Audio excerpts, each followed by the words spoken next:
The morning Lavinia Bailey rode into Harrow Creek with a wrench in her saddlebag and grease already on her knuckles. Not a single soul in that valley could have predicted she would be the one to finally crack open the iron heart of Matthew Hudson. It was the spring of 1878, and the valley of Harrow Creek sat nestled between the red-dusted hills of southeastern Colorado, like a secret the mountains had decided to keep. The town itself was modest: a general store, a livery stable, a saloon that smelled of sawdust and sorrow, a post office that doubled as the barber shop. But the land surrounding it was extraordinary. Rolling grassland stretched for miles in every direction, broken only by cottonwood stands that lined the creeks and the occasional farmstead rising up from the earth like something stubborn and determined. It was the kind of country that either broke a person or made them. Matthew Hudson had been made by it. He owned the largest cattle operation in the Harrow Creek Valley, a spread he called the Ironwood Ranch, named for the ironwood tree his father had planted the day he claimed the land back in 1851. His father was long dead now, taken by a fever in the winter of 1869, and Matthew had run the ranch alone ever since. He was 32 years old, broad across the shoulders, with hands that were calloused from years of fence mending and cattle driving, and a jaw set in a permanent expression of careful assessment. He had dark eyes that caught everything and gave back very little, and he wore a gray hat that had faded from whatever its original color had been into something that matched the sky before a storm. The people of Harrow Creek had a saying about Matthew Hudson: impressing him was about as easy as pushing water uphill. He had seen too much to be moved by ordinary things. He had watched men try to sell him lame horses with straight faces. He had sat across from bankers who tried to squeeze his land from him with paperwork. He had endured droughts, a flash flood that took his eastern fence line clear down to the creek bed, and 2 brutal winters that would have sent lesser men packing for a warmer life. He remained. He endured. And he expected excellence from everyone on his land and anyone he dealt with in business. His ranch foreman, a stout and cheerful man named Deke Calloway, often said that the only thing Matthew Hudson had ever approved of without argument was a good rain after a dry spell, and even then he would look at the clouds with a squint, as if checking their credentials. Into this world of quiet stubbornness and exacting standards, Lavinia Bailey arrived. She was 26 years old, the daughter of Harold Bailey, who had been the finest mechanical engineer in the mining operations of Leadville, Colorado, until a mine collapse in 1876 took him from the world and left Lavinia with a modest inheritance, a chest full of tools, and a mind that her father had spent her whole life sharpening like a blade. Harold Bailey had believed with quiet ferocity that his daughter was as capable as any man he had ever trained, and he had taught her accordingly. She could read a mechanical diagram the way other women read a recipe. She understood pressure and flow and tension and release. She knew the difference between a fitting that was merely tight and a fitting that was wrong, and she could feel the difference with her fingers in the dark. After her father died, Lavinia had spent 2 years trying to make a life in Leadville, taking in sewing work and helping a widow named Mrs. Creed run her household. But Leadville in those years was a rough and roaring place, all silver fever and masculine ambition, and Lavinia had grown quietly desperate for something different. A cousin of her mother's had written to say that there was farmable land available in the Harrow Creek Valley, reasonable prices, good water in most years. Lavinia had taken that letter out and read it so many times that the paper had gone soft along the folds. She bought a small piece of land on the eastern edge of the valley, 40 acres with a creek boundary, and an old stone farmhouse that needed work but had good bones. And she loaded everything she owned into a wagon and made the journey south through the mountains in the early weeks of April, 1878. She arrived in Harrow Creek on a Thursday morning when the air still held the sharpness of recent cold, and the cottonwoods were just beginning to show their first pale green. She stopped at the general store, which was run by a woman named Opal Finch, who had steel-gray hair pinned in a knot at the back of her head and the kind of eyes that missed nothing. "You must be the Bailey woman," Opal said, studying Lavinia from behind the counter with unconcealed interest. "We got your letter in February. Figured you might have changed your mind." "I never change my mind," Lavinia said pleasantly, setting her list of supplies on the counter. "I just take a while to get moving." Opal looked at the list, then looked at Lavinia, at the practical cut of her traveling dress, the leather gloves tucked into her belt, the total absence of any quality she might call fragile, and decided she approved. "You are going to have a time of it," Opal told her. "That Bailey land hasn't been properly worked in 6 years. The house needs the chimney repointed, and I am told the hand pump at the well has been broken since last autumn." "Is there a good mechanic in town?" Lavinia asked. Opal shook her head slowly. "We had a blacksmith who handled most of that kind of thing, but he moved on to Pueblo last winter. The nearest proper mechanic is 40 miles east in Castillo Blanco." She paused. "Matthew Hudson brings his equipment there when it needs serious repair." "Matthew Hudson," Lavinia repeated, because the name seemed to carry weight even in the saying of it. "Biggest rancher in the valley," Opal confirmed. "Good man, difficult man, fair but difficult." She began pulling items from the shelves. "Your land backs up against his eastern pasture, so you will be neighbors. A word of advice, Miss Bailey, he does not suffer foolishness, and he will form an opinion of you quickly. His opinions tend to stick." Lavinia accepted this information the same way she accepted a new set of engineering specifications, with calm attention and without alarm. She drove her wagon out to the property that afternoon, and her first sight of it settled something anxious in her chest. The stone farmhouse was solid, as promised, with thick walls and a good-sized kitchen and 2 rooms upstairs. The chimney did indeed need repointing, but that was simple enough. The barn was in reasonable condition. The vegetable garden plot was overgrown, but the soil beneath the weeds, when she knelt down and pressed her palm to it, felt rich and dark. And then she went to the well. The hand pump was, as Opal had described, thoroughly broken. Lavinia crouched beside it in the slanting afternoon light and examined it with the focused attention her father had taught her. The handle moved but produced nothing. She traced the mechanism with careful fingers, felt the places where things were worn or misaligned, and began to understand the problem. The leather cup inside the cylinder had deteriorated completely, and the check valve at the bottom was seized. These were not small problems, but they were not mysterious ones either. She went to her wagon and pulled out the chest of tools her father had left her. She worked on the pump that first evening until the light failed, and then lit a lantern and worked a while longer. But she did not have the right replacement leather, and she did not have the solvent she needed to free the seized valve. And so, she was forced to leave it partially disassembled and sleep in the farmhouse with water she had brought in a jug from the creek, which she had boiled over the fire she coaxed from the stone hearth. After repointing 2 of the worst cracks in the firebox mortar with clay, she mixed from the dirt behind the barn. The next morning she rose before dawn. She had always been an early riser, a habit inherited from her father, who believed that the best thinking happened in the quiet dark before the world got its opinions organized.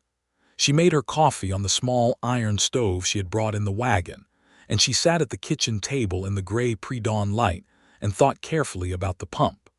The leather cup was the critical piece. She had enough scraps of heavy harness leather in her tool chest to make a new one if she had the right punch and the right form. She thought she had seen a piece of iron pipe in the barn that might serve as a makeshift form. She could soak the leather in water overnight to soften it, shape it around the form, let it dry slightly, and then fit it while it still held some pliability. The check valve was the harder problem. She needed a solvent to break the corrosion loose, and what she had in her supply chest was a small bottle of linseed oil, which was not ideal but might serve if she applied it carefully and gave it time to work its way into the joint. She decided to try. She went out to the well before the sun had fully risen, working in the blue-gray light of early morning, with the tools spread on a canvas sheet beside her. She had pulled the pump cylinder from its housing the night before, so the interior mechanism was already accessible. She applied the linseed oil to the check valve joint and left it to soak while she cut and shaped the new leather cup, working slowly and precisely, trimming and checking the fit 3 times before she was satisfied. The valley was very quiet around her. Birds had begun to call in the cottonwoods down by the creek. Somewhere to the west, she could hear the distant sound of cattle, low and steady as a tide. She was fitting the new leather cup into the cylinder housing when she heard hoofbeats.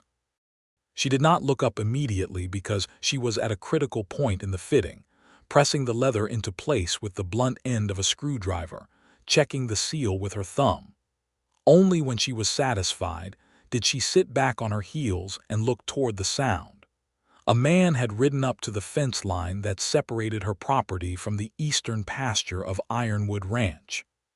He sat his horse with the unconscious ease of someone who had spent more of his life in the saddle than out of it, and he was watching her with an expression that was difficult to read from this distance. She could see he was tall, even sitting down. Gray hat, dark coat. The horse beneath him was a fine-looking dun mare that stood very still. "Good morning," Lavinia called, because she was not the kind of person to be made uncomfortable by observation. There was a pause. "Morning," the man said. His voice carried well across the open ground. "You are the new owner." "Lavinia Bailey," she said, and stood up from her crouch, brushing her knees. "You must be Matthew Hudson." Another pause, this one slightly longer. He was looking at the pump, at the disassembled pieces on the canvas at her hands. "What are you doing to that pump?" "Fixing it," she said. "That pump has been broken since October," he said. "Bob Trenter, who owned this land before you, said it needed a specialist from Castillo Blanco to repair it." Bob Trenter was probably right that it needed a specialist, Lavinia said, turning back to her work. He was wrong to assume that specialist would have to come from 40 miles away. She picked up the cylinder housing and began working the seized check valve now, applying careful pressure with the linseed oil working in the joint. "Did you ride over to introduce yourself, Mr. Hudson, or just to supervise?" There was a silence that felt, to Lavinia, like the sound of a man recalibrating. "Both," he said at last. She heard him dismount. She heard the creak of saddle leather and the soft thud of boots on spring-soft ground, and then he was coming through the gate in the fence line, the gate that existed because the two properties had once been managed together, she supposed, and had never been locked, and crossing the scrubby yard toward her. Up close, he was exactly what the valley seemed to produce. Substantial. Not enormous, but solid like the hills. He had the kind of face that had been weathered into character rather than age. He crouched beside her work without being invited and looked at what she was doing. She watched him examine the disassembled pump components with the careful attention of someone who understood mechanical things well enough to respect them, and she felt a small flicker of interest. Most men, in her experience, either pretended to know more than they did or dismissed what she was doing entirely. This man was doing neither. "The check valve is seized," he said. "I know," she said. "I have been working linseed oil into the joint for the past hour. I think it is nearly ready to move." He looked at the oil, looked at the joint, and said nothing for a moment. Then, "Where did you learn to do this?" "My father," she said. "He was a mechanical engineer, mining equipment mostly." Matthew Hudson looked at her directly for the first time since he had crouched down, and she looked back at him with equal directness. She had learned long ago not to blink first in these moments, and she did not blink now. "Harold Bailey," he said slowly, as if he were searching his memory. "There was a Bailey in the Leadville mine collapse, 76. "My father," she said, and her voice remained steady because she had had 2 years to practice keeping it so. Something shifted in Matthew Hudson's expression. Not pity, exactly, which she would have resented, but a recognition of weight, the way one person acknowledges another's burden without offering to take it. "I am sorry for your loss," he said. "Thank you," she said. They returned to the pump.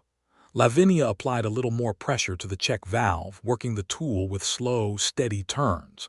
She felt the joint begin to give a tiny, reluctant movement, the kind of thing you could only detect if your hands were educated to notice it, and she made a small sound of satisfaction. "It is moving," she said. Matthew was watching her hands. He had been watching her hands for the past several minutes with an expression she could not quite classify. Not skepticism exactly, something more like suspended judgment. She worked the valve free in 3 more careful turns and then cleaned it with a rag, checked the seating surface for damage, decided it was acceptable, and began reassembling the cylinder. She fitted the new leather cup into its housing, aligned the check valve, pressed the assembly together with firm, even pressure, and then lowered the cylinder back into the pump housing and reconnected the handle linkage. She stood up and worked the handle. There was a wheeze, then a cough, then a sound like water finding its feet, and then a stream of clear water came out of the pump spout and fell into the stone basin below. Lavinia stepped back and put her hands on her hips and looked at the water running and felt the particular satisfaction that had no equivalent feeling in any other part of life, the satisfaction of a broken thing made whole by understanding and effort. She looked at Matthew Hudson. He was staring at the pump, at the water, at her hands. He looked like a man who had walked into a room expecting to find furniture and found instead a cathedral. His mouth was not quite open, but it was not quite closed either. The set of his jaw, which Opal Finch had warned her was permanent and immovable, had shifted into something that had no name but could only be described as stunned. "It is before breakfast," Lavinia observed, reaching for the rag to clean her hands. "Would you like some coffee, Mr. Hudson?" He looked at her. He looked at the pump. He looked at her again. And for a long moment Matthew Hudson, the hardest man in the Harrow Creek Valley to impress, the man who had squinted at credentials even from reliable rain clouds, said absolutely nothing at all. Then, "Yes," he said, as if the word required significant effort. "I believe I would." She had not expected him to accept. She had made the offer out of courtesy, the same instinctive hospitality her mother had drilled into her before she died when Lavinia was 14. But Matthew Hudson followed her into the stone farmhouse without hesitation, ducking his head slightly under the low doorframe, and he stood in her kitchen looking at the neat organization of her supplies and tools while she put the coffee on. "You only arrived yesterday," he said. "I did." "The chimney is drawing," he said, looking at the fireplace in the adjacent room which she had used the night before. "I repaired the mortar on 2 of the cracks," she said. "It is holding." He turned and looked at her with that same expression of recalibration. "Is there anything on this property you cannot repair yourself?" She thought about it honestly. "The roof needs new shingles on the north slope." "I can do it, but I would need to purchase shingles and borrow a proper roofing ladder. Do you know where I might hire one in town?" He blinked. "I have one." "Then perhaps we can arrange something," she said, pouring the coffee into 2 cups and setting one on the table in front of him as he pulled out a chair and sat down. He wrapped his hands around the cup and looked at her across the table. His hands were enormous, battered, scarred, capable, and they held the coffee cup with a kind of careful restraint, as if he was accustomed to handling things gently despite what his hands looked like. "You intend to farm the 40 acres, he said. 40 acres is a good start, she said. "I plan to put 20 into crops this year, corn mostly, with some kitchen vegetables, and use the rest for a small dairy herd eventually. The soil is good." "The soil is good," he agreed. "The creek gives you reliable water in most years, but you will need to build a proper irrigation channel if you want consistent yields. The eastern slope of your land drains poorly." She looked at him. He looked back. "How do you know about the drainage on my land?" she asked. "Because it borders my eastern pasture," he said. "And when the drainage is poor on your side, the standing water wicks under the fence line and damages my fence posts. I have replaced 6 of them over the past 3 years." "Then I should fix the drainage," she said, "in both our interests." He looked at her for a moment that lasted 2 or 3 heartbeats longer than strictly necessary. "Yes," he said, "you should." The coffee was drunk in a silence that was more comfortable than it had any right to be, given that they had known each other for approximately 40 minutes. Lavinia was accustomed to comfortable silences. Her father had believed that most conversations went on longer than they needed to, and that real understanding passed between people in the quiet spaces. Matthew Hudson, she was discovering, was a man who understood silence the same way. When he stood to leave, he paused at the door and turned back. "My foreman Deke Calloway will be riding the fence line this afternoon," he said. "I will tell him to bring the roofing ladder by." "I appreciate that, Mr. Hudson," she said. "Matthew," he said, and the word came out as if it surprised him slightly. He put his hat on. "The valley takes getting used to. The summers are hot and the winters are harder than you expect. If you need anything in the early going, my ranch is 3 miles west." He left before she could say anything more, and she stood in her kitchen doorway and watched him ride back through the gate in the fence line and across the far pasture until he was small against the green and gold of the spring grass. Something in her chest was doing something she had not authorized it to do. She pressed the heel of her hand against her sternum and told herself it was the coffee, which she had made too strong.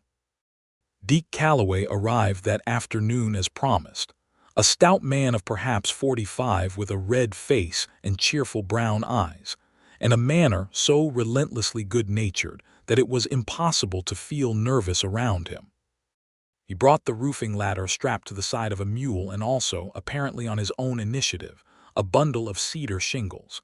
"Boss said you needed shingles," Deke said, unloading the mule with the practiced efficiency of a man who had been doing this kind of thing his whole life. "We had a pile of them in the equipment barn from when we redid the bunkhouse roof last fall.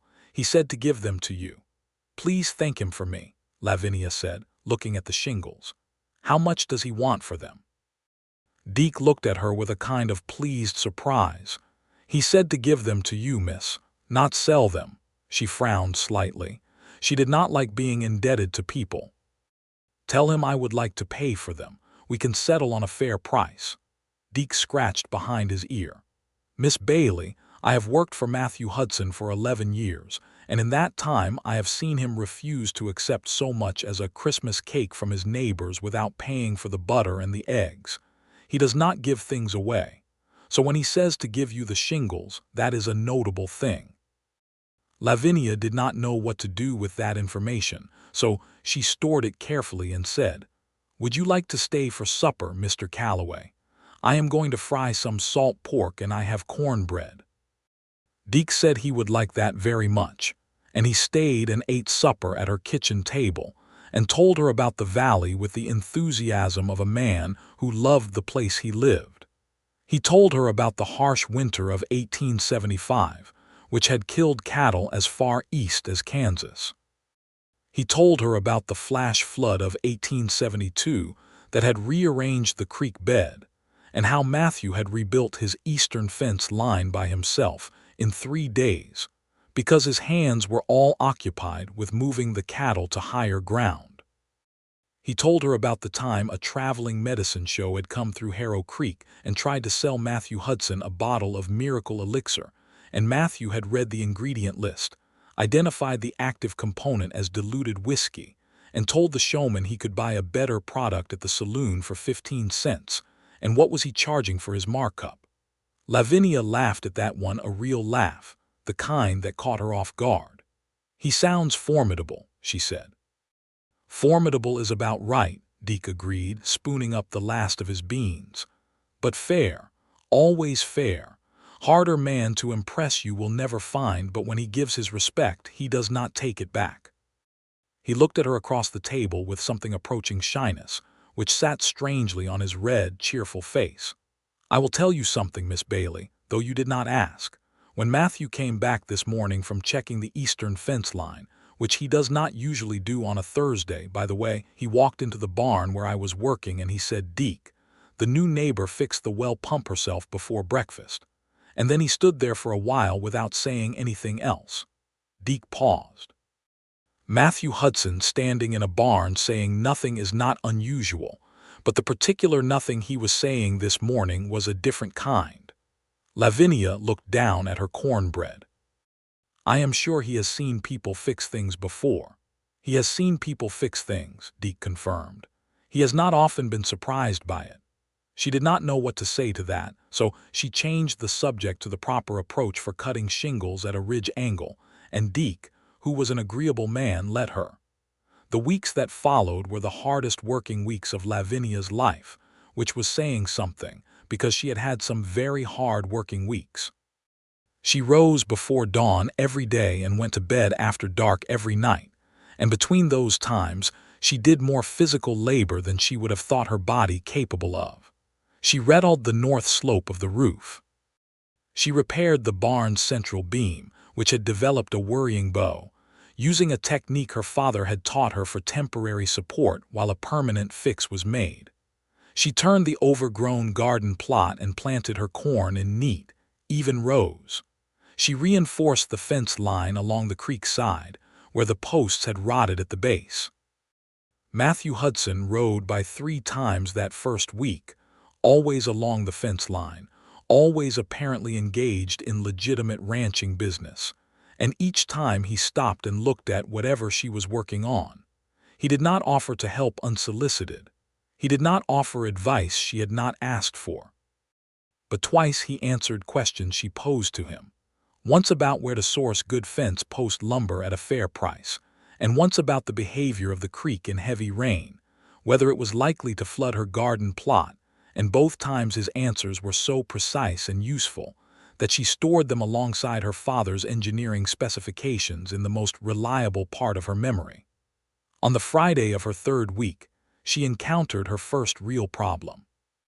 She was attempting to set a new irrigation channel along the eastern slope of her land, the drainage issue Matthew had mentioned over coffee that first morning. She had dug most of the channel herself, which had taken 4 days of hard labor, and she was now trying to install the wooden sluice gate that would control the water flow from the creek.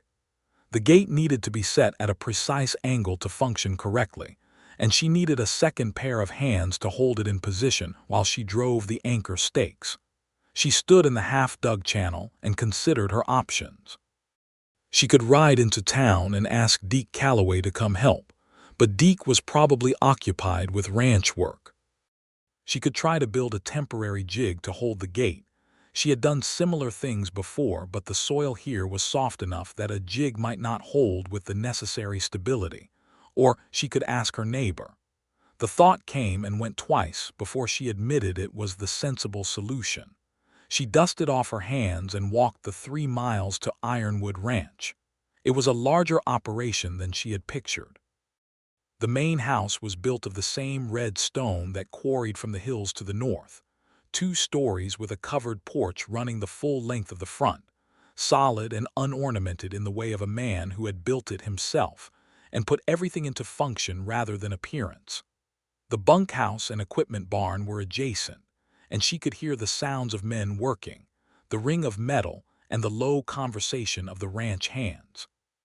Matthew was in the equipment barn, bent over a piece of harness that he was stitching with a curved needle, and he looked up when she appeared in the doorway. He had his hat off, and without it she could see his hair was dark with a thread or 2 of silver at the temple, and the lines around his eyes when he squinted against the light coming through the doorway were deep and specific, the kind that came from years of looking at distances. "Miss Bailey," he said, sitting up. "I need a second pair of hands for about an hour," she said without preamble. "I am setting the sluice gate on the irrigation channel. I cannot hold it at the correct angle and drive the anchor stakes at the same time." He set down the harness and the needle. He looked at her for a moment. He picked up his hat from the workbench and put it on. "All right," he said. He walked with her back to her land, and she noticed that he matched her pace exactly, not slowing to allow her to set the pace, not striding ahead, simply walking. They did not talk much on the way. She told him the angle she needed the gate set at and the placement of the anchor stakes, and he listened with the complete attention of a man who understood that listening to instructions was more efficient than asking the same question twice. At the channel, he waded in without comment and took hold of the sluice gate where she directed him. holding it steady at the precise angle she had calculated while she drove the first anchor stake, and then the second. His grip was absolutely stable. She felt no tremor, no shift, not a fraction of an inch of drift, and when she tested the gate's movement, it swung exactly as she had intended. "That is right," she said. "You calculated the angle before you started," he said. "It was not a question." "I always do," she said. He looked at the channel, at the grade she had dug, at the way the water would move through it when the gate was open, at the thought that was visible in every decision. "This will handle twice the water you need for the corn alone," he said. "I am planning for a second growing season," she said. "And the dairy herd. They will need water in the summer." He was quiet for a moment, looking at the channel. "Where are you getting your dairy herd?" "I have been corresponding with a breeder in Denver. I have the funds for 3 cows to start." "McAllister in Denver," he said. "He has good stock. Tell him you know Matthew Hudson. He will not overcharge you." She looked at him. He was looking at the channel. "Why would that help?" she asked. "Because I have bought from him for 15 years and never once tried to bargain him below a fair price," he said, "and he knows it and respects it." She thought about that for a moment. "You do not bargain below a fair price." "There is no wisdom in it," he said. "A man who sells you something at a loss will not sell you the best of what he has. He will save that for someone who treats him fairly." He paused. "My father taught me that." It was the first personal thing he had volunteered, and it landed in the air between them with a kind of weight, as if he had not entirely meant to say it. "My father taught me the same thing," she said quietly. "About fair dealing." He looked at her then, and she looked at him, and the late afternoon light came down through the cottonwoods and lay across the new irrigation channel in stripes of gold and shadow, and neither of them said anything for a moment that was precisely the right length. "He must have been a remarkable man," Matthew said. "He was," she said. "He was the most remarkable person I have ever known." Matthew nodded, as if that answered something he had been asking in a quieter part of himself. He helped her finish securing the gate, which took another half-hour, and then he looked at the completed installation with the same critical attention he gave everything, and after a long moment he said, "That is good work." Coming from Deke Calloway, that would have been a warm compliment. Coming from Matthew Hudson, she understood, it was something considerably more significant. She accepted it with a simple nod because she understood that he meant it precisely and that diminishing it with false modesty would be an insult to both of them. "I am making supper," she said. "You are welcome to stay." He hesitated. She saw it, the slight pause of a man who had become so accustomed to solitude that invitations required deliberation, and then he said, "I would not want to impose." "You helped me for 2 hours," she said. "A meal is not an imposition. It is a fair exchange." The corner of his mouth did something she had not seen it do before, which was to move in the direction of a smile. "All right," he said. She made a proper supper: roasted chicken she had kept in the cold box, potatoes from a small cache she had brought from Leadville, dried apples stewed with a little sugar. It was better food than she would have made just for herself, and she knew it, and she did not particularly examine the reason for it. He ate with the quiet appreciation of a man who had been making do with ranch cooking for a long time, and he told her about the valley in the way he knew best, which was through its history and its land. He told her about the Ute who had lived in these hills for generations and had been pushed out in the land negotiations of the 1860s, treaties that had moved borders and changed everything, and his voice when he spoke of it carried a careful, steady gravity that told her he had thought about this and did not pretend it was simple or without cost. He did not offer easy comfort around it. He simply held the truth of it the way you hold something that is heavier than you expected. She told him about Leadville, about the mining camps and the way money moved through them like water through gravel, taking some things and leaving others, and about her father's belief that good engineering was a kind of moral act, that building something sound and useful and honest was as ethical as any prayer. Matthew Hudson listened to all of it with his eyes on her, and she noticed that when he listened with his whole face, nothing closed off, nothing held in reserve. When he stood to leave that evening, he paused at the door and said, "There is a town meeting in Harrow Creek on Tuesday, planning for the summer water allocation from the northern fork of the creek. You should be there.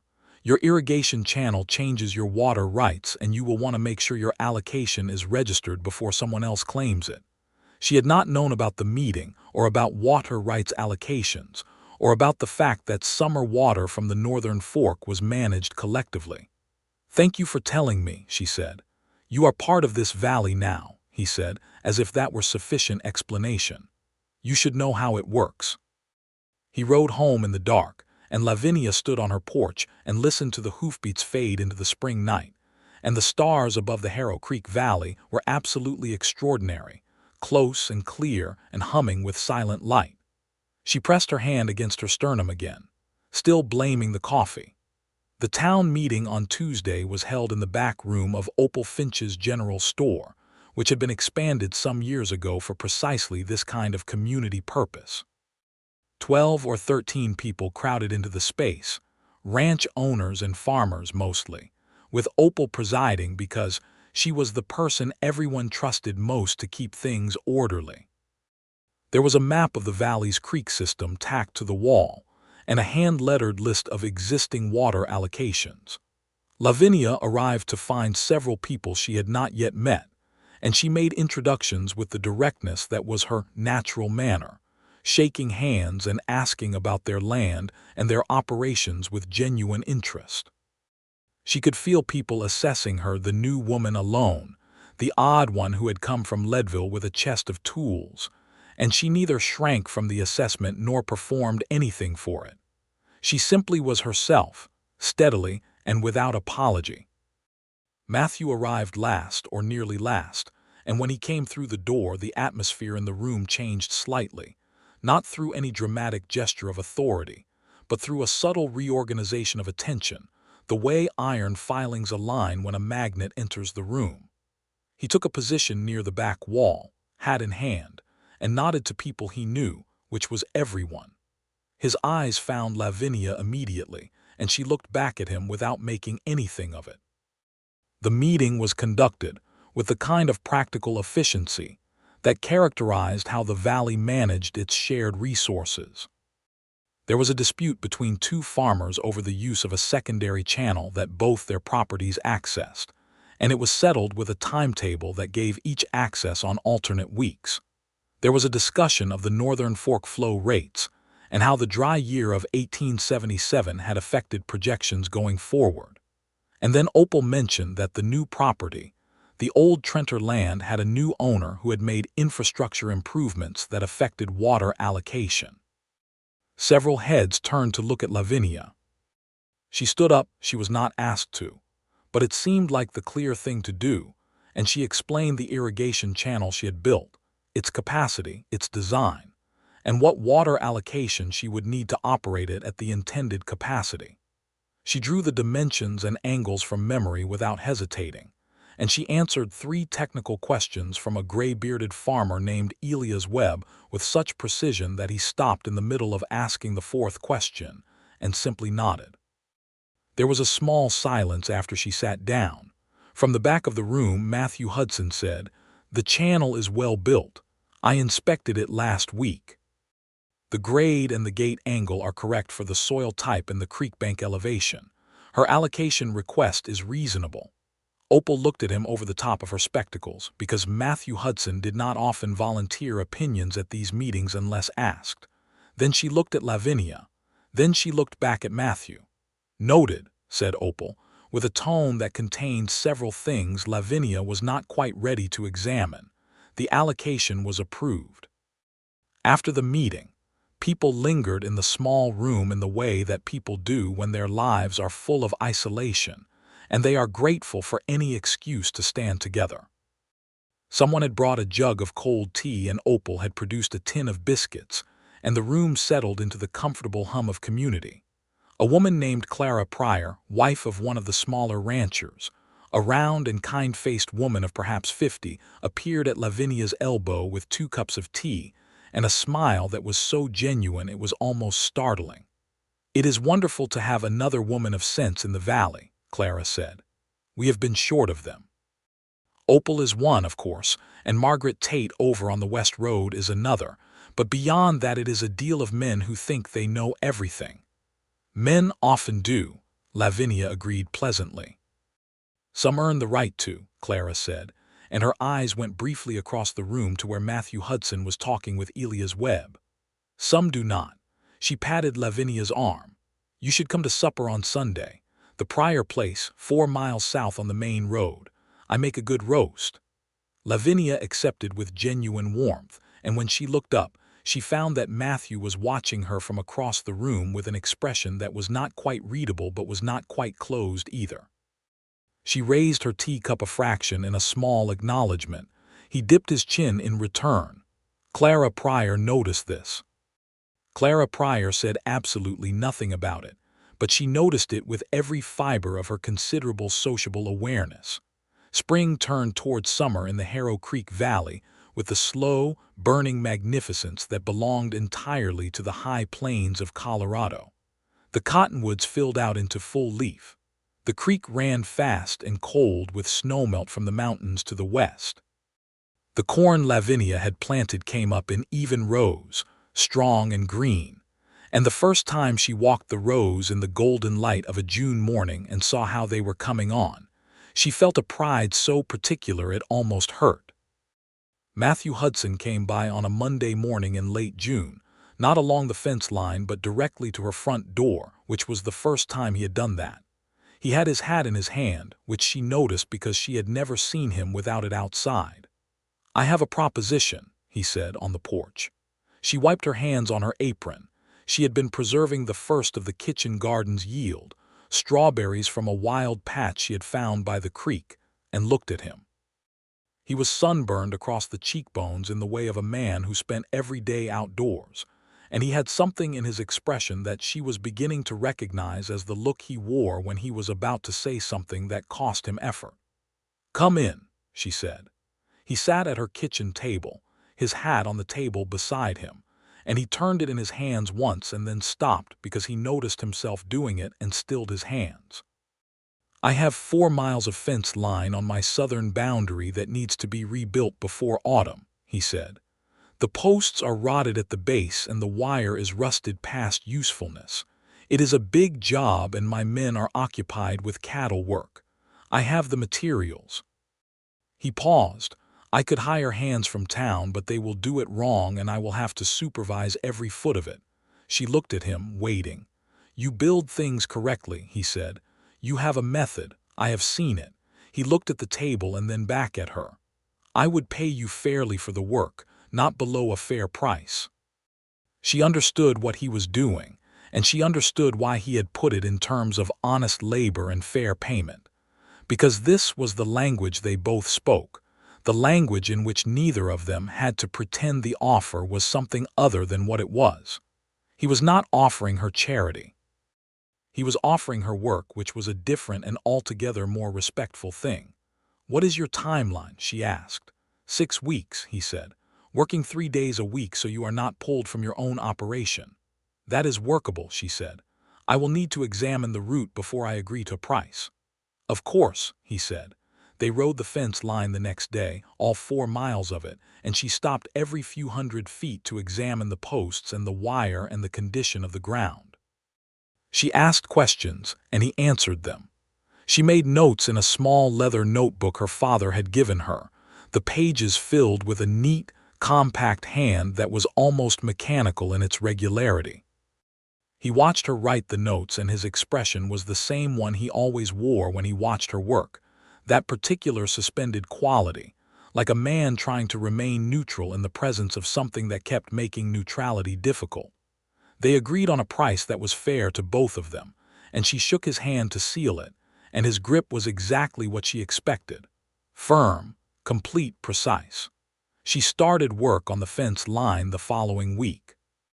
It was hard outdoor work in the beginning of summer heat, and she did not pretend otherwise. Setting fence posts in Colorado soil was brutal, and she worked methodically and without complaint, pulling each rotted post, digging the hole down to good soil, setting the new post in stone-dry gravel for drainage, tamping it solid. She worked 4 to 5 posts a morning and then stopped for the midday heat and resumed in the late afternoon. Matthew stopped by every 2 or 3 days and looked at what she had done, said very little, and then rode on. On the third week, one of the days he stopped, he did not ride on. He tied his horse and got a post-hole digger from his saddlebag and started working alongside her. And they worked for 3 hours without much conversation, falling into the natural rhythm of two people who both understood what the task required and did not need to narrate it to each other. In the late afternoon, when the work light had gone gold and long, they sat on the tailgate of her wagon and drank water from her canteen and looked at the section of fence they had completed, which was straight and solid and correct. "You did not have to help today," she said. "I know," he said. She looked at him sideways. His profile against the late sky was strongly made, the straight nose, the jaw, the forward set of his shoulders. "Why did you?" she asked. He turned to look at her, and the distance between them on the wagon tailgate was not very much. "Because the work goes better with two," he said. She held his gaze. "That is practical." "Yes," he said. "Is that the only reason?" she asked, and the question came out with a quietness that surprised her a little, because she was not in the habit of asking questions she was not certain she wanted answered. He looked at her for a moment that expanded outward in all directions like ripples on still water. "No," he said, and his voice had gone to a lower register, the careful register that meant he was saying something real. "It is not the only reason." The canteen was between them on the tailgate. The fence stretched away in both directions, new and sound. The valley around them was going amber and rose in the summer evening, the hills to the west lit from behind so they glowed at their edges. Lavinia felt her heart doing something it had not done in a long time, something unscheduled and unhelpful and entirely beyond the reach of rational management. "Matthew," she said. "Lavinia," he said. They both stopped. The shared recognition of the fact that they had used each other's given names, spontaneously and for the first time, sat between them like a small bright thing. He reached out and tucked a strand of her hair, loosened by the day's work, back behind her ear with one careful finger, and the gesture was so deliberate and so gentle that it stopped her breath entirely. "I am not," he said carefully, "a man who says things he does not mean." "I know," she said. "So when I tell you that I have thought about nothing much else these past 2 months, he said, with the careful deliberation of a man who has rehearsed this and still finds it difficult, "you should understand that it is not a small thing." She looked at him steadily. The honesty of him was one of the most extraordinary things she had ever encountered in a person. The way he would not dress something up, would not soften it or make it easier to deny or retreat from. He said what he meant precisely and waited for you to do the same. "I have thought about you also," she said, "rather more than I have thought about fence posts. Which is saying something, because I have thought about a great many fence posts." The corner of his mouth moved. It was not quite a laugh, but it was in the neighborhood of one. "Is that a compliment?" "From me," she said. "It is the highest possible compliment." He looked at her for another moment, and then he did something she did not expect. He laughed. A real laugh, quiet and rusty from disuse, like a door on a hinge that has been closed for a long time and opened slowly. It transformed his face, and she realized with a sudden, private shock of feeling that she was in genuine trouble, because a man who looked like that when he laughed was a man who could ruin all her careful plans for a quiet, independent life. She was not, she found, particularly concerned about this. They finished the fence line in the weeks that followed, and they also finished something else that was considerably more complicated and considerably more worthwhile. The careful, honest construction of a thing that neither of them had fully planned for. He brought her books from his surprisingly extensive collection when he thought she might enjoy them, and she brought him baked goods in return, and they both pretended this was a neighborly exchange and not a courtship, though every person in Harrow Creek with functioning eyes knew otherwise. Opal Finch told Clara Pryor over the counter in the general store that she had not seen Matthew Hudson stop by the post office to chat on a Wednesday since approximately never, and he had done it twice in the past month. Clara Pryor said she was not surprised and that it was about time, and Opal said she agreed, but that she was reserving full judgment until she saw how Lavinia handled the next difficulty, because in her experience, it was not the good times that showed you who a person was. The difficulty came in August. A man named Crawford Lyle rode into Harrow Creek with 3 companions, and a scheme that had been worked in several other small valleys in Colorado to considerable profitable effect. Crawford Lyle was a land buyer, or called himself one, which was not precisely the same thing. What he actually did was identify small landholders who were short on capital or resources, make an offer on their land that was below its value, but not so insultingly low as to be immediately refused, and then apply a variety of social and economic pressures until the landholder sold from exhaustion or fear. He set up at the saloon and began talking to people, and he was smooth enough at it that it took Lavinia 3 separate conversations over the course of a week to understand what he was actually doing.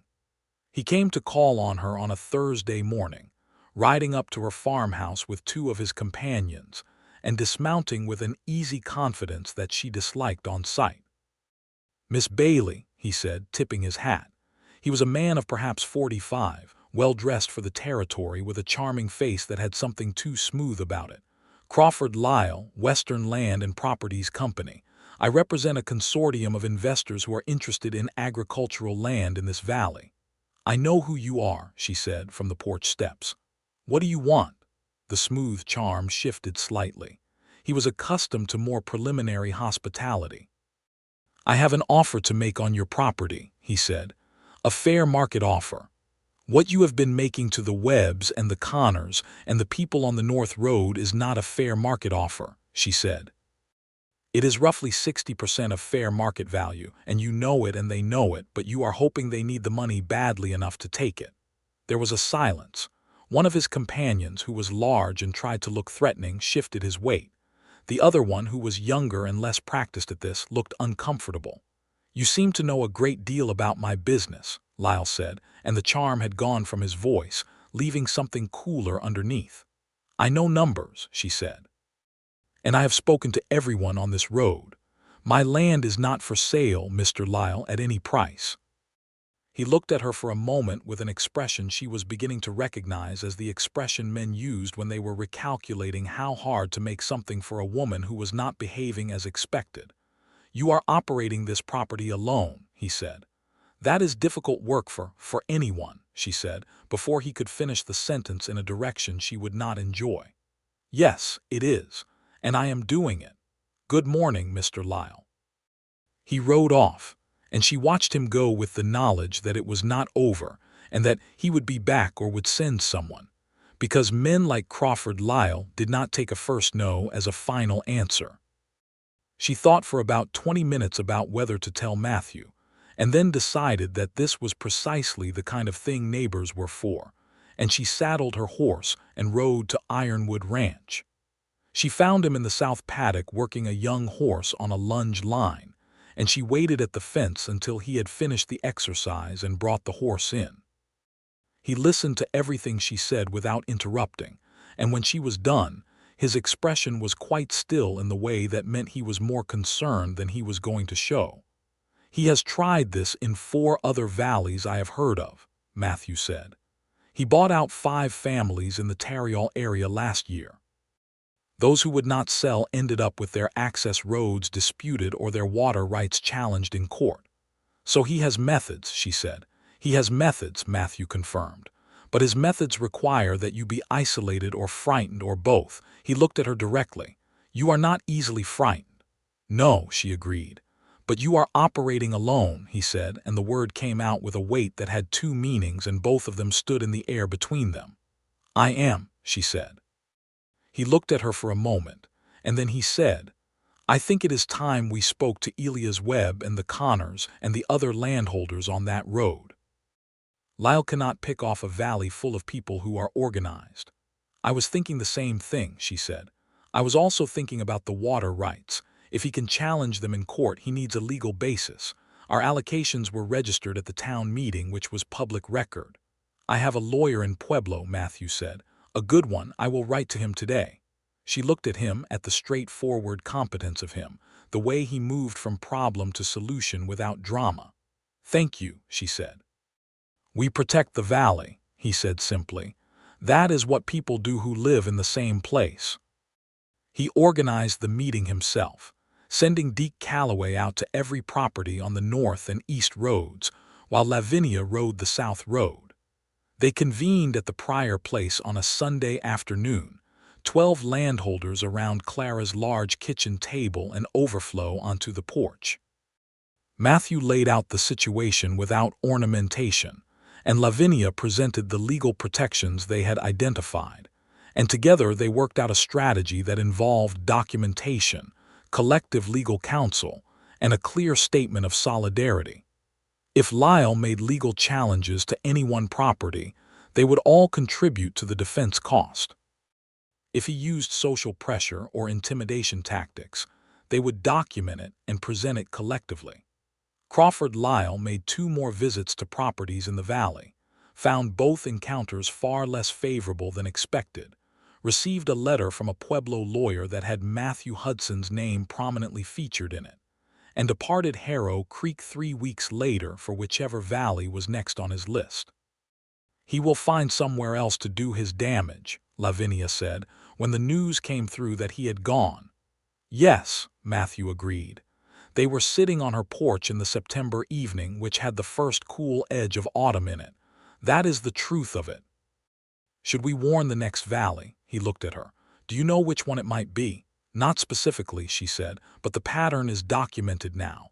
I could write it up and send it to the newspapers in Pueblo and Denver. Information is harder to fight than intimidation. He was quiet for a long moment. Do it, he said. I will sign the letter with you if that would add weight. She looked at him sideways in the autumn evening light. It would, she said. Matthew Hudson's name carries weight in this territory. So will Lavinia Bailey's, he said, before too long. She looked away at the mountains, which were beginning to show the first faint fringe of autumn color. Her chest was doing the thing again, the unauthorized thing. She had given up pretending it was coffee. I want to ask you something, Matthew said, and his voice had gone to the careful register. She turned to look at him.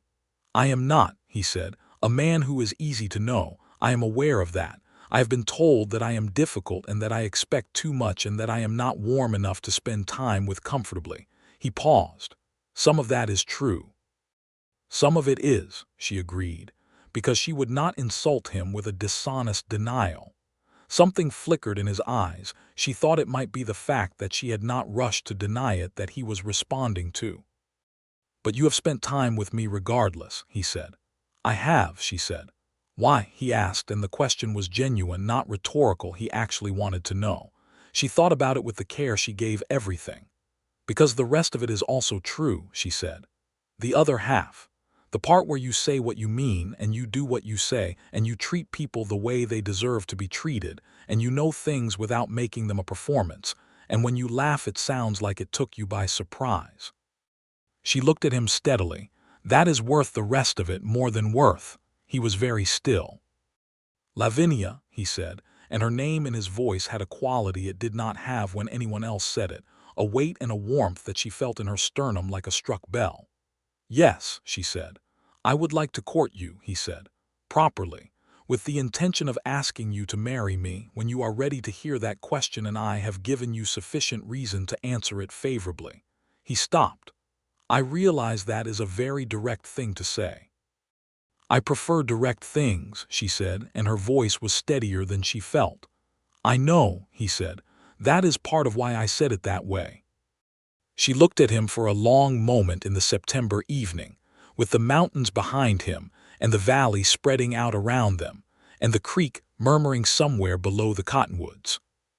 She thought about what her life was and what it might become, and she thought about her father who had taught her that a well-made thing was worth the care it took to make it, and she thought about the particular quality of a man who could hold a sluice gate completely steady for 2 hours in muddy creek water while a woman he barely knew drove anchor stakes, and who would organize a whole valley to fight a land predator, and who laughed like it surprised him. "Then court me," she said, "properly." With that intention, he let out a breath that was not quite a sigh but was in its vicinity, as if he had been holding something carefully and had now been given permission to set it down. "Thank you," he said, and the gratitude in it was real and unperformed. "You are welcome," she said. "Matthew." The autumn of 1878 was one of the finest seasons the Harrow Creek Valley had seen in years, and Lavinia remembered it afterward as a time when everything was simultaneously in forward motion, and exactly right as it was. Her corn harvest came in well, not an extraordinary crop, but a solid one, enough to meet her debts and put something away for spring. The dairy cows she had purchased from McAllister's breeder in Denver arrived in October, 3 fine brown Swiss cows who settled into the barn as if they had always lived there, and by November she was selling cream and butter to Opal Finch's store and making a small, steady income. Matthew courted her with the same precision and deliberateness he brought to everything he valued. He took her to supper at the hotel in the nearest town of any size, a 2-hour ride east, on 3 occasions, and he arrived each time exactly when he said he would, with his horse groomed and his coat brushed, and he pulled out her chair and listened to her with his whole attention, and told her things about himself in the careful installments of a man who was not accustomed to being known, and was working at it with conscious effort. She learned that he had wanted to be a schoolteacher when he was young, before the death of his father had made the ranch his responsibility instead. She learned that he read widely history, mostly, and engineering texts, which made her smile, and that the extensive library she had glimpsed through the window of his house on an early visit was genuinely used and loved, the books worn and marked and read multiple times. She learned that he had been engaged once, briefly, to a woman from Pueblo who had come to the valley in the summer of 1871 and left the following spring, unable to tolerate the isolation or the work, and that he had closed off something in himself after that, and had spent 7 years being exactly the person everyone in Harrow Creek described: formidable, reliable, just, and essentially alone. She told him about her own loneliness, which was different from his but not less real, the loneliness of a woman who was too capable for most of the spaces allowed to her, who moved through the world solving problems that others found impossible, and was told she was remarkable and still not invited to sit at the table where the decisions were made.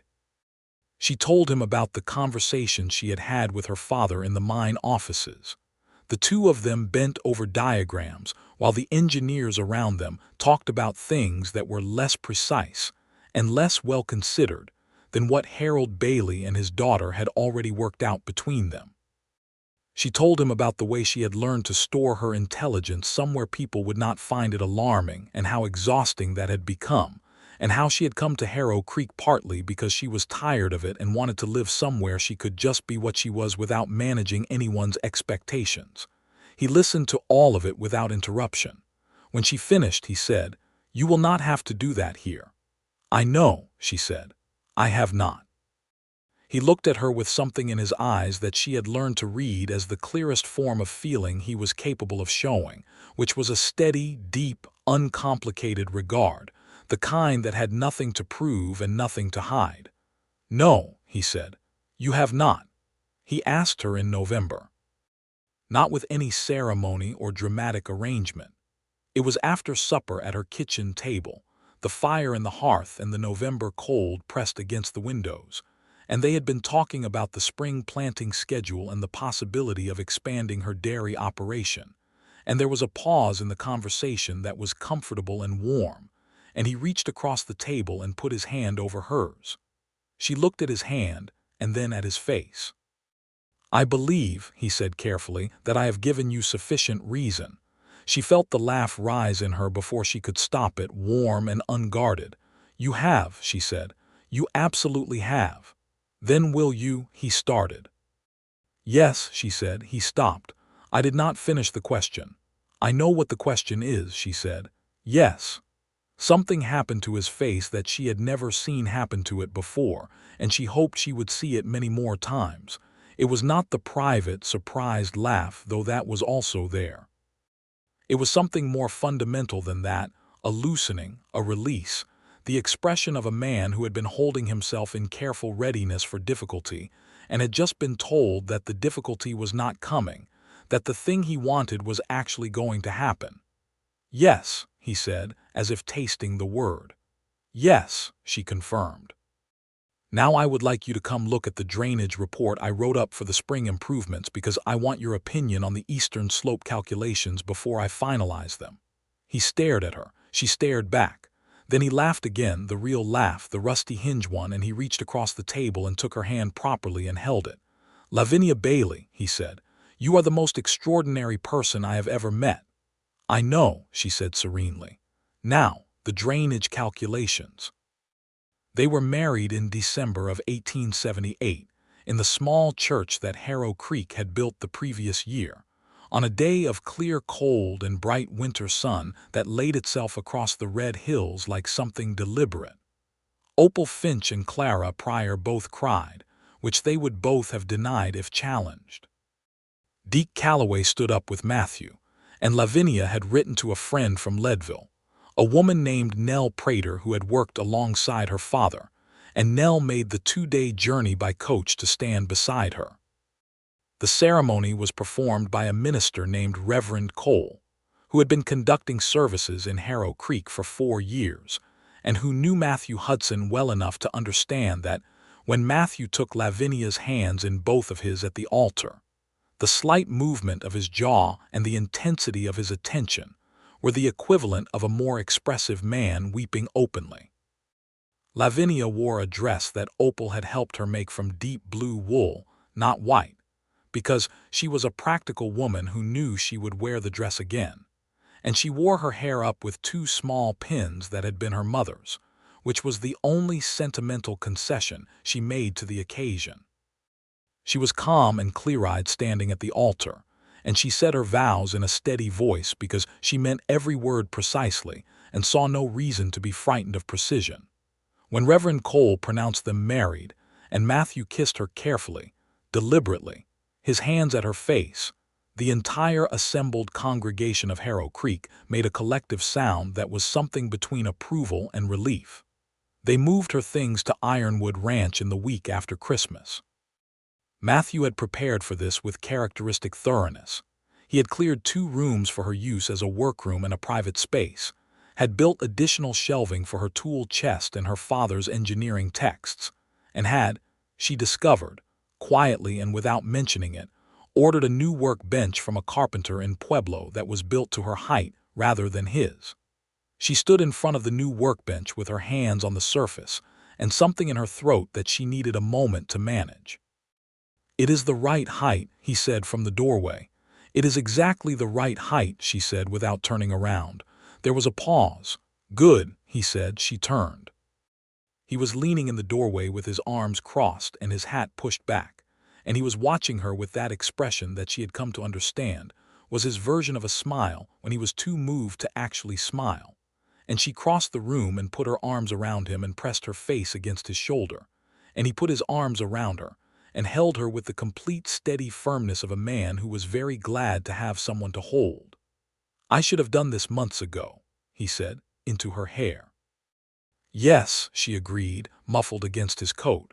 But you would not have been ready months ago, and neither would I. He pulled back enough to look at her. How do you know that? Because I know you, she said, and I know myself.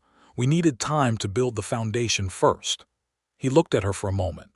Engineers, he said. Exactly, she said.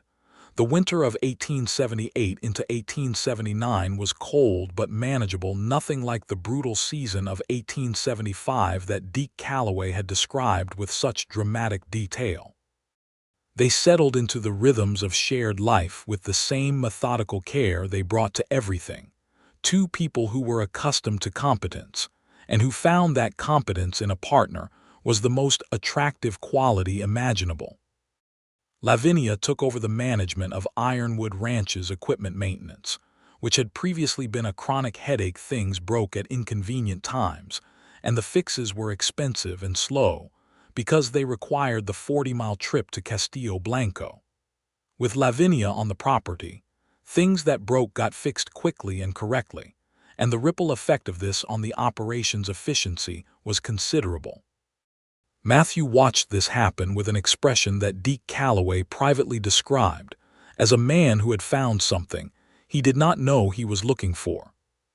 She also began taking in equipment repair work from other farms and ranches in the valley, quietly at first, and then more openly when it became clear that the valley had needed this service for a long time. She built a proper workshop in the corner of the equipment barn, with a forge and a proper work surface and organized tool storage, and she worked there in the mornings and managed the dairy operation in the afternoons. And she was busier than she had been in Leadville, but in the way that felt like growth rather than survival. Matthew rode out every day with his men, running the cattle operation with the careful excellence that had built Ironwood's reputation across the region, and he came home in the evenings to the house that had been his alone for 13 years and was something different now, something that had sound and light in it in a different way. He sat across from her at supper and talked about the day, which was something he had never done before because there had been no one to talk to. She told him about the repair work and the dairy yields and the ideas she was developing about improving the milk separator. She had built from components salvaged from a broken cream separator someone had brought her from a farm 2 valleys over. He listened to everything with genuine interest, and he offered opinions when he had them, and they argued occasionally real arguments, with the specificity of 2 people who both had strong views and were not afraid to express them. And the arguments resolved themselves the way things resolved between people who were in the habit of honest dealing. By the spring of 1879, Lavinia was certain she was expecting their first child. She told Matthew on a Tuesday morning over breakfast, setting the information before him the same way she set a well-documented problem, clearly and directly with all the relevant details. He set down his coffee cup and looked at her, and then the expression she had come to love most, the loosening, the release, happened to his face again, and he reached across the table and covered her hand with his. "Are you well?" he asked. "Perfectly well," she said. "Healthy as a horse. The baby will arrive in October if my calculations are correct." "Your calculations," he said with a particular warmth, "are always correct." "Almost always," she amended because she was honest. "Within a reasonable margin."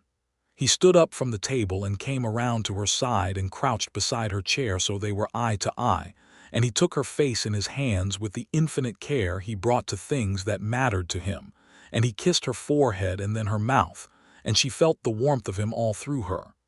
"Thank you," he said. "We both contributed equally," she said. He laughed, and she put her arms around his neck, and they stayed like that in the kitchen of Ironwood Ranch, while the spring light came through the windows and lay across the floor in long, warm bars. She worked through the summer with modifications to what she was lifting and how far she was bending, because she was not the kind of person who stopped working, but she was also not the kind of person who was foolish about her own limits. Matthew watched this without hovering, which she appreciated enormously, but he was present and attentive in ways that were practical rather than anxious. He made sure the heavier equipment was moved to within easy reach before she came to the workshop each morning, and he quietly arranged for Deke Calloway to be available if she needed something lifted. Deke Calloway, who had been with Matthew for 11 years and had witnessed most of the significant changes in his employer's life, said privately to his wife that he had never seen Matthew Hudson so settled. "Not happy in a simple way," he told her. "He was never unhappy exactly, but now he is complete, like a machine that has all its parts finally." "That is very mechanical of you," his wife said. "I married a man who works for a rancher who married an engineer," Deke said. "I pick up the language." Their son was born in October of 1879, on a cool, clear night with the smell of wood smoke in the air and the mountains to the west showing their first snow. He came into the world with a full head of dark hair and an expression of profound indignation that both his parents found entirely reasonable, given the circumstances. Clara Pryor, who had positioned herself as essential to the event and arrived 3 days before to help Lavinia prepare, said she had never seen a more handsome baby, and while this was something she said about most babies, in this case she meant it with somewhat more conviction. They named him Harold James Hudson, Harold for Lavinia's father, James for Matthew's.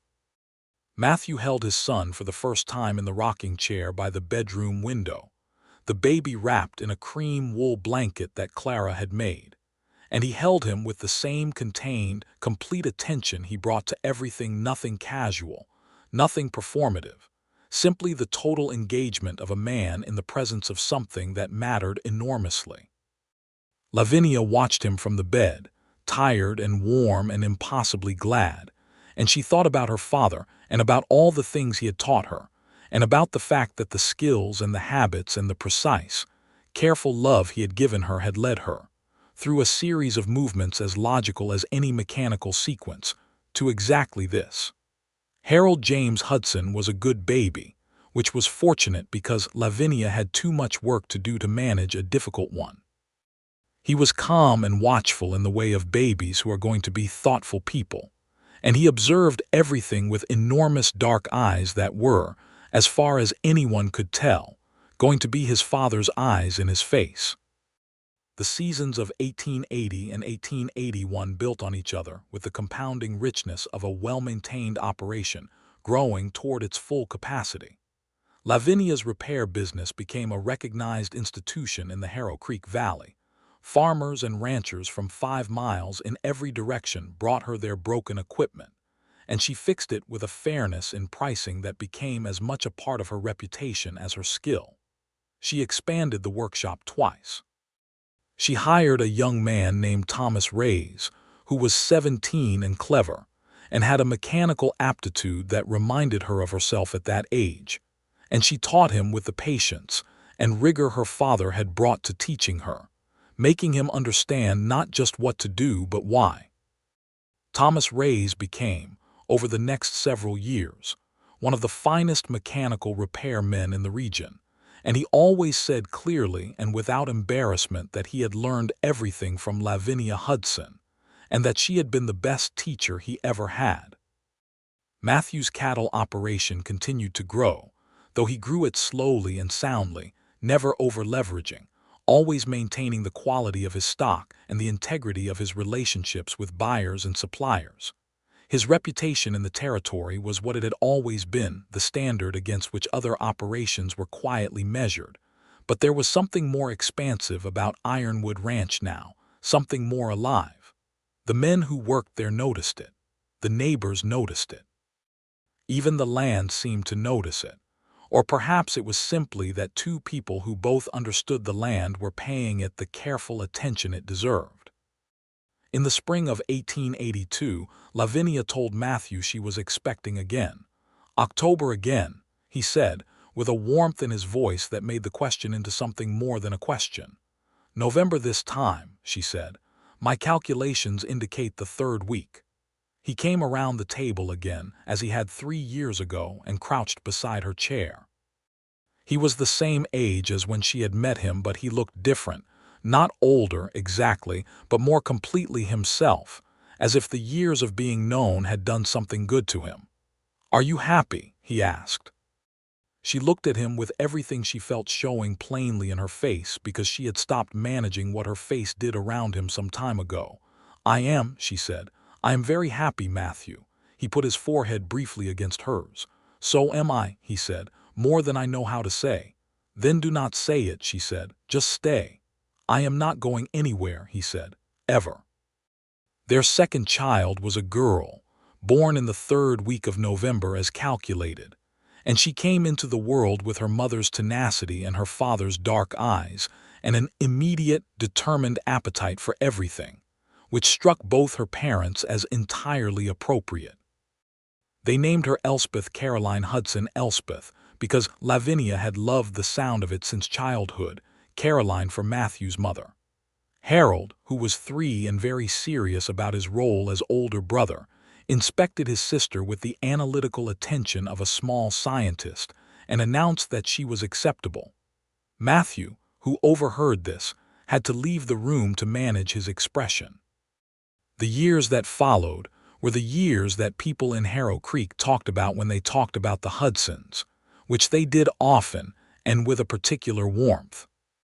Ironwood Ranch and the Bailey land, which had never been formally absorbed into the ranch but had been cultivated in partnership, Lavinia's operation running alongside Matthew's as a complementary and independent enterprise together, formed something that was more than either would have been alone. The dairy operation grew to 12 cows.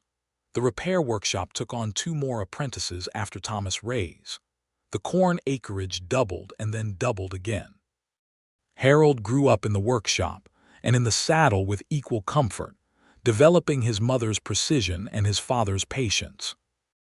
Elspeth, who was never going to be contained by any single category, spent her childhood taking apart anything mechanical she could reach, riding every horse on the property, and conducting what she called experiments in the kitchen garden that were sometimes successful and sometimes not, but were always interesting. Matthew watched his children with the same expression he had worn at the pump that first morning, the one with no adequate name, the suspended quality, and he watched his wife across the table in the evenings and felt every day the particular miracle of having been surprised by life after he had more or less decided what shape it was going to take. Lavinia, for her part, had long since stopped pressing her hand to her sternum and blaming the coffee. There was an afternoon in the October of 1884. Harold was 5, Elspeth was almost 2, and the valley was in its full autumn gold, when Lavinia came out to the north pasture fence, where Matthew was working with 2 of his men on a section of wire that the summer's heat had pulled loose from the posts. She had brought a jug of cold water and a piece of the apple pie she had made that morning, because Clara Pryor had brought apples from her orchard, and there had been more than enough. She set the jug and the pie on the fence post and looked at her husband, who had his sleeves rolled up and his hat pushed back, and was examining the wire with the focused attention of a man who had been doing this work for 30 years, and still gave it the same care he had given it at the beginning. The light came down through the turning cottonwoods and lay across the pasture in the long oblique way of October afternoons, and the mountains to the west were clear and sharp against a sky, the specific deep blue of high country autumn. Matthew straightened and saw her, and the expression that happened to his face when he saw her was the same one it had always been, and it had not diminished by a fraction in the years since that first morning at the fence line, in the cold spring blue of April 1878, when he had ridden over to look at a new neighbor and found instead the particular, irreversible disruption of his certainty. He came to the fence and took the water jug from her hand and drank, and then he set it down and looked at her. "What?" she said. "Nothing," he said, "just looking." She leaned on the fence post and looked at the valley, at the gold and green of it, at the smoke rising from the chimney of the stone farmhouse that she still used for her workshop, at the shape of Ironwood Ranch's buildings against the hillside. "It is a good place," she said. "It is," he agreed. He put his arm around her where she leaned on the fence, and she leaned into him without moving otherwise, and they stood there in the October afternoon and looked at what they had built. "Matthew," she said. He said, "Do you remember the morning you came over and found me fixing the pump?" He was quiet for a moment. "Of course," he said. "What did you think?" she asked. When the water came out, he considered this for a moment with his usual honesty. "I thought I had been wrong," he said. She looked at him. "Wrong about what?" "About what was possible," he said, "or rather about who was capable of making it possible." He looked at the valley, the mountains, the long slant of October light. "I had been certain about the shape of things for a long time, what the valley was, what the ranch was, what my life was going to be." He paused. You fixed a pump before breakfast, and I could not say a single word for about 30 seconds, which does not happen to me. And I rode back to the ranch, and I stood in the equipment barn, and I thought, something just changed. She was looking at him. The light was on the side of his face, and his jaw was relaxed in the way it only was around her. I thought the shape of things was wrong, he said. Not bad, just not complete. And now something has arrived that might make it complete if I am not too proud or too fixed to let it. And were you, she said, too proud or too fixed? He looked at her, and the corner of his mouth moved. Apparently not, he said. Barely. She laughed, and he pulled her closer. And in the north pasture of Ironwood Ranch on an October afternoon in 1884, they stood together in the autumn light with the sound of the valley around them. The creek, the cattle, the wind in the cottonwoods, the distant voice of Harold coming from the direction of the barn, where Deke Calloway was probably letting him help with something that required more supervision than he was providing, and Lavinia Bailey Hudson, who had come to this valley with a wrench in her saddlebag and grease on her knuckles, and a clear-eyed certainty about what she was capable of, felt the completeness of a life she had built on fair dealing and honest work, and the willingness to be surprised. By the winter of 1884 and into 1885, the valley had grown. New families had settled on the West Road and the North Road beyond the creek, drawn by the same qualities that had drawn Lavinia. Good land, good water in most years, a community that had demonstrated it could protect its own. The Harrow Creek General Store had expanded, and there was now a proper schoolhouse, which the valley had funded collectively over 2 years of deliberate saving and planning, and which opened in the autumn of 1884 with a teacher named Miss Agatha Holloway, who had come from Kansas with excellent credentials and a forthright manner that Opal Finch approved of on sight. Harold Hudson was one of the first students enrolled, serious and attentive, and already reading at a level 2 years above his age, which surprised no one who knew his parents. He brought home his lessons in the evenings and showed them to both his parents, and Lavinia helped with the mathematics and Matthew with the history, and the kitchen table became, in the evenings, a place of conversation and argument and the happy difficulty of 2 capable parents engaging with a child who was going to be more capable still. In the spring of 1885, Lavinia discovered she was expecting for the 3rd time. She told Matthew on a Wednesday evening after supper, and he listened and looked at her, and his expression was the same as it had been the first time, and the second time the loosening, the release, the particular happiness of a man who had everything he needed and knew it. "How are you feeling?" he asked. "Very well," she said. "Tired in the mornings, which I find insulting because I have always been most productive before noon, but otherwise entirely well." "We can move the morning workshop start back 2 hours, he said. "Absolutely not," she said. "Thomas can manage the first 2 hours perfectly well, and I have been meaning to give him more independent responsibility anyway." He looked at her with exasperation and affection in approximately equal measure. "Lavinia." "Matthew," she said in the same tone. He reached across the table. She took his hand. "Let yourself rest sometimes," he said quietly. "You are allowed to rest." She looked at him for a moment. "I know," she said. "I am working on it." "I know you are," he said. "You are the most determined person I have ever known, and that includes me, and I am extremely determined." "Yes," she agreed. "But you are more comfortable with stillness than I am. You can sit in a quiet room and just sit. I always feel I should be solving something." "You solve things even when you are resting," he said. "You just cannot help it," she laughed. "Is that a criticism?" "No," he said. "It is one of the things I love most about you." He said it simply and without ceremony, the way he said all the things that were most true, just setting them before her, precisely and without decoration. She held his hand across the kitchen table and thought about Harold Bailey in the mine offices of Leadville, bending over a diagram, teaching her to see the world as a set of problems that had solutions if you looked at them honestly. She thought about what he had said to her the last time she saw him, well, the month before the collapse, When she had told him she was worried the mine's central support structure had an engineering flaw that no one wanted to address because addressing it would cost money and delay production. He had looked at her with his calm, measured eyes and said, "You are right, and being right matters more than being comfortable, and you must always say what is true even when it is not convenient." And then he had squeezed her hand and said, "You are going to be all right, Vinny. Whatever happens, you are going to be fine. She was fine. She was more than fine. She was here." "Matthew," she said. He looked at her. "I love you," she said, "exactly as you are, the difficult parts and the easy parts, all of it."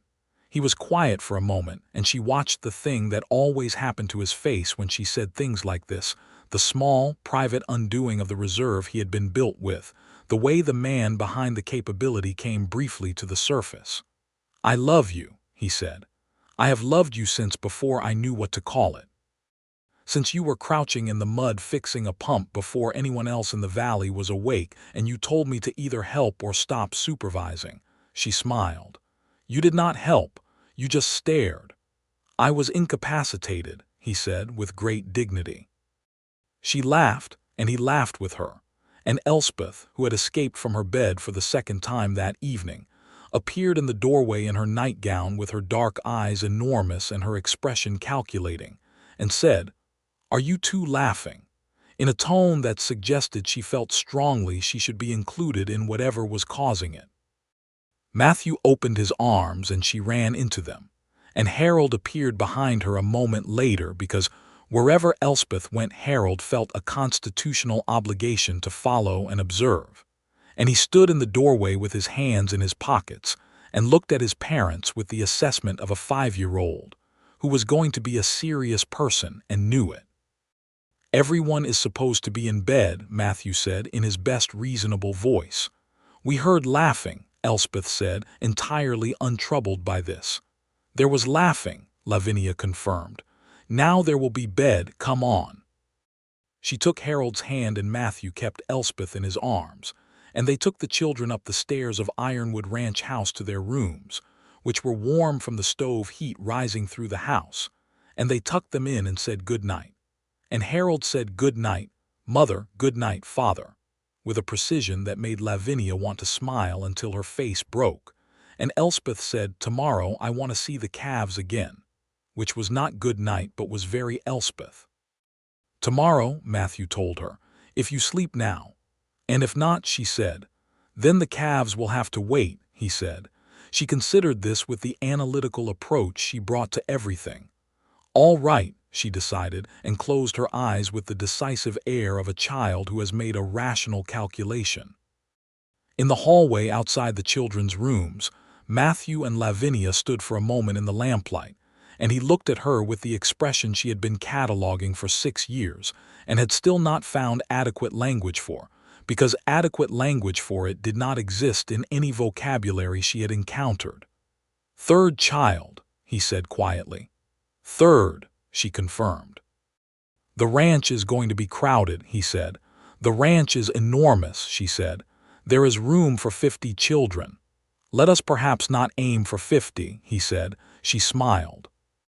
He put his arm around her and she leaned into him, and they stood in the upstairs hallway of Ironwood Ranch in the lamplight, listening to the house settle around them, to the sound of the valley, outside the windows the wind coming off the mountains, the creek running somewhere in the dark, the night sounds of cattle and cottonwoods, and the particular silence of a high country winter coming on. The third baby came in September of 1885, a boy they named Edmund, who arrived with his father's calm and his mother's precision, and a set of lungs that made the previous two seem quiet by comparison, which turned out to be temporary. He was a quiet child once he recovered from his initial objections to the world, and he grew up thoughtful and steady in the way of people who take their time about forming opinions, but are not changed from them easily. The years compounded. Harold grew into a young man who was his father's son in the field, and his mother's son in the office, where he kept the ranch accounts with a thoroughness that exceeded even Matthew's own careful record-keeping.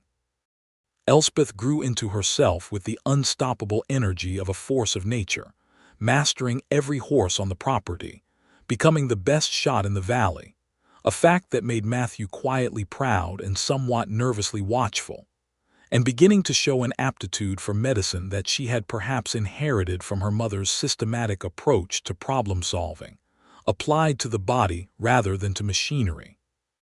By the time she was 12, she had been present at the difficult calving of 4 cows, had set a broken finger for a ranch hand who could not ride to town, and had developed a considered opinion on the proper treatment of saddle sores that the hands took more seriously than they admitted. Edmund was his own particular thing, quieter than either of his siblings, with a gift for drawing that neither parent had expected, and both of them encouraged. He drew the valley from every angle, filling notebooks with precise, detailed landscapes that captured the quality of light on the hills in a way that made people stop and look. Matthew and Lavinia watched their children become people with the same full attention they brought to everything, and they argued over parenting decisions with the same honest directness they brought to irrigation plans and equipment specifications. And they were wrong sometimes and right sometimes, and willing to say so either way. In the autumn of 1887, Matthew came in from the north pasture one evening moving more slowly than usual, and Lavinia looked at him across the kitchen and said, "What is wrong with your shoulder?" He sat down. "I fell off a horse this morning," he said. She put down her ladle. "What?" "The bay gelding spooked at a snake," he said. "I was not paying adequate attention." She came around the table and put her hands on his shoulder and felt the joint with careful fingers, moving systematically through the range of motion, feeling for what was and was not right. He submitted to this examination with the patience of a man who understood that it was both necessary and in his interest. "It is not broken," she said. "The joint is strained. You need to rest it for 2 weeks." "I cannot rest it for 2 weeks," he said. "You can," she said. "You have Deke and Harold in the hands. The ranch will survive 2 weeks without you in the saddle." He looked at her. She looked at him. 2 weeks, she said. 1 week, he said. "Matthew." 10 days, he said. "That is my final position." She pressed her lips together. 10 days, and I am wrapping it properly." "Yes, doctor," he said, with more warmth than irony. She was not a doctor, but she had, over the years, acquired a working knowledge of basic medicine by necessity and inclination, treating the routine injuries and ailments of a ranch operation with the same systematic approach she applied to mechanical problems. The nearest actual physician was still a significant distance away, and practical knowledge was what the valley had in the absence of formal training. She wrapped his shoulder with strips of muslin, and told him the exercises she had read about in a medical text she had sent away from a bookseller in Denver, and she made him do them twice a day with the same patient insistence she brought to teaching her apprentices the correct way to work a stuck joint in a piece of equipment. He healed in 8 days, which satisfied both of them. The letter from Denver arrived in the spring of 1888, a formal inquiry from a new mining company opening operations in the mountains to the north, asking whether the mechanical engineer associated with the Hudson Ranch workshop might be available for consultation on water pump systems and ore processing equipment. It was addressed to Lavinia Hudson, and it had been passed along through Opal Finch's post office with a note in Opal's handwriting that said, "I told them they were lucky to find you." Lavinia sat at the kitchen table with the letter for a long time, and then she showed it to Matthew. He read it. He put it down. He looked at her. "What do you want to do?" he asked. "I want to go and look at the problem," she said. "I can be there and back in 2 weeks. Thomas can manage the workshop. Deke will have enough hands for the ranch." "I know all of that," he said. "That was not what I asked." She looked at him.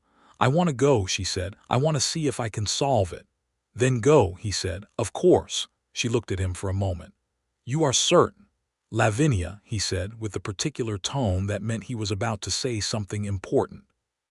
"I married you because of who you are. Who you are includes the part that cannot pass a broken mechanism without wanting to understand it. I would not ask you to stop being that."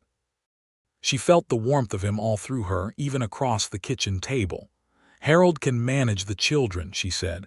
"He is 13. He is more responsible than most adults." "Elspeth will try to take over," Matthew said. "Elspeth always tries to take over," Lavinia said. "It is one of her finest qualities." She went to the mining operation in the mountains and spent 2 weeks examining their pump systems and their ore processing equipment, and identifying 7 separate mechanical problems, 5 of which she fixed herself, and 2 of which she designed solutions for that she left in the form of detailed written specifications. The mining company offered her a permanent consulting position. She declined, explained that she had a workshop and a ranch and 3 children and a husband whom she had no intention of leaving permanently, and returned to Harrow Creek with a consulting fee that was the most money she had earned at one time since settling in the valley.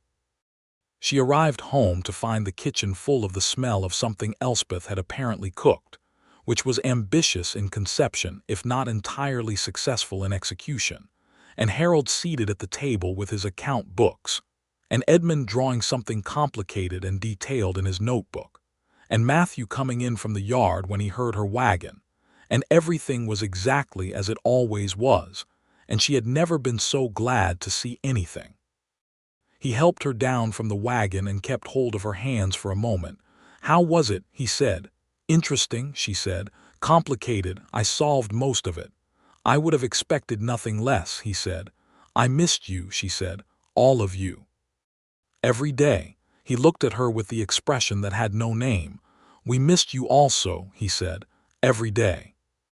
She squeezed his hands and then walked into her kitchen, which was somewhat chaotic but warm and full of people she loved.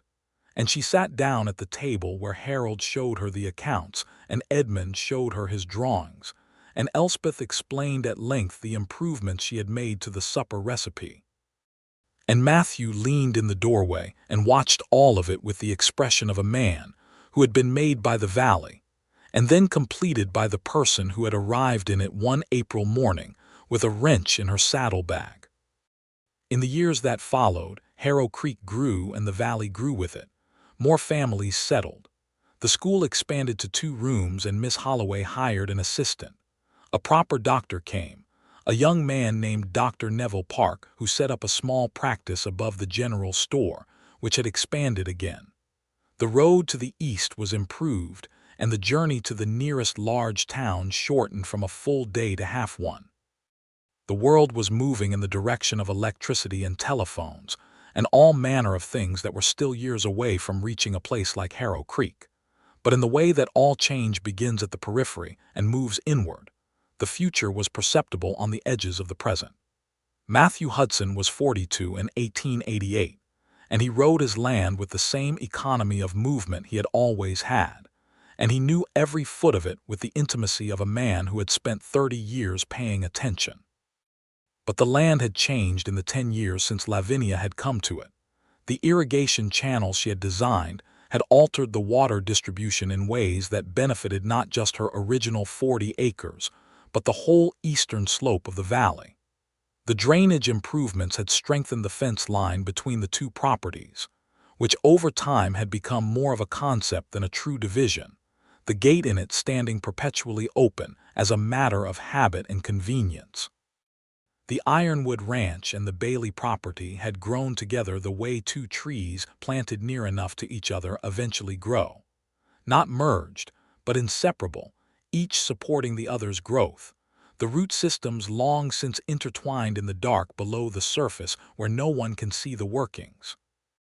On a morning in the spring of 1889, an April morning, 11 years from that first one, the cottonwoods just beginning to show their pale green again, and the creek running fast with snowmelt, Lavinia went out to the workshop before breakfast. She was working on a new separator mechanism she had been designing through the winter, a modification to the standard cream separator that she believed would improve efficiency by 20%.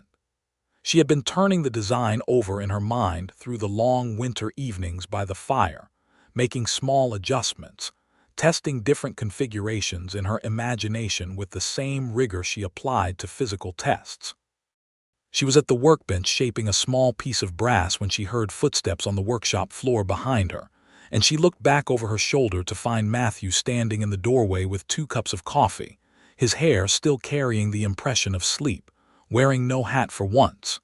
He had been doing this for 11 years, bringing her coffee in the workshop when she came out before breakfast, and it had never become ordinary, not for her. She turned back to her work. "I am almost to a stopping point," she said. "I am not in a hurry," he said, and pulled the stool from the corner and sat down nearby with both cups, waiting. She finished the shaping and set the piece down and picked up her coffee. It was exactly as she liked it, strong and not sweet, because he had been making it for 11 years and he knew. She turned on the stool and looked at him. He was looking at her with the expression, and the spring light was coming through the workshop windows and laying itself across the workbench and the floor in long pale bars, and the valley outside was waking up in the sounds she knew in her sleep: cattle, birds, the creek, the wind. "I was thinking," she said. "What about," he said. "The pump," she said. "The first morning." He raised an eyebrow slightly. "After 11 years, that is what you are thinking about." "I was thinking about what you said last autumn," she said. "About the shape of things, about thinking it was complete and then something arriving that made it actually complete." He looked at her steadily. "I want you to know," she said, "that the same was true for me. I came here thinking I knew what I needed. I knew the practical requirements: land, water, work, independence. I had the list." She looked at the coffee cup in her hands. "I did not have you on the list." "Should I be offended by that?" he said, with the warmth in his voice that meant he was not. "No," she said, "because the point is that the list was wrong. Or not wrong, just incomplete. I thought I had accounted for everything necessary. I had not accounted for the possibility of a person who would make everything necessary more than enough." She looked at him. "You make everything more than enough, Matthew. You always have, since that first morning." He set his coffee cup down and came to her, and she stood from the stool, and he put his arms around her the way he always did, completely, without reservation, with the full commitment of everything he was. And she pressed her face against his shoulder and let herself just be held, which was something she had learned to do in 11 years of being married to a man who understood that being held was not the same as being contained. "You are still going to improve that separator by 20%, he said into her hair. "At least 20, she said, muffled against his coat. "Of course," he said. She laughed, and he held her, and the workshop was warm with the spring light, and the valley was alive outside the windows with everything that 11 years of careful, honest, extraordinary love had built in it. And it was enough. It was more than enough. It was everything. Harold came to find them at breakfast time, as he always did when they were both absent from the kitchen, with the responsible concern of a young man who was 14 and ran the morning feeding schedule with his father's precision. He found them in the workshop, sitting on adjacent stools with their coffee, talking about separator mechanisms and spring planting with the comfortable ease of people who have been talking to each other for long enough that every conversation is also a continuation of a much longer one. He looked at them both, and something in his 14-year-old face relaxed, the small crease of concern between his brows dissolving. "Elspeth burned the toast," he reported. "Of course she did," Lavinia said. "Is there more bread?" "Yes."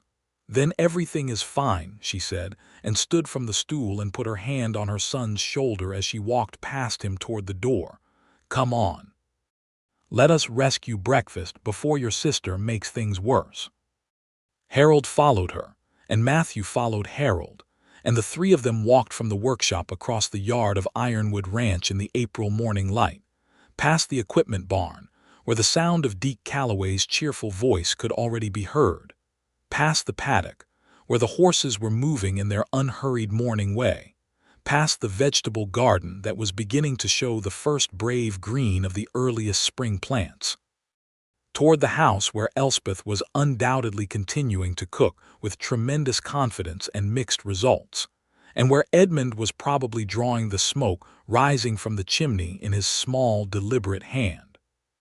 The valley lay around them in the spring morning, the hills to the north with their fringe of pine, the cottonwoods along the creek breaking into new leaf, the mountains to the west still snow-capped against the clear Colorado sky, the whole extraordinary expanse of it lying open and alive, and full of everything it had always been, and everything it had become in the years when people who cared for it properly had paid it their best attention.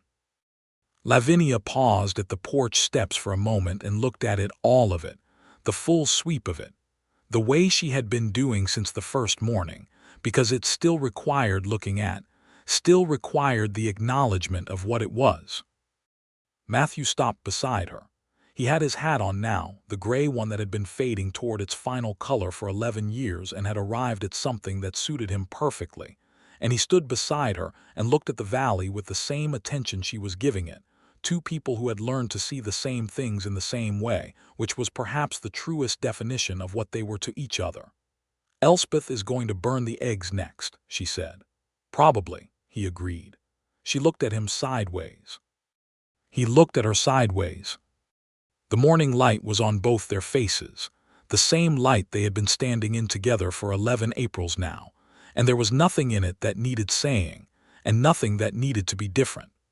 She went up the porch steps and into the house, and Matthew followed, and the door closed behind them both, and the valley of Harrow Creek lay in the spring morning in all its extraordinary ordinary beauty, unhurried, sound, and whole.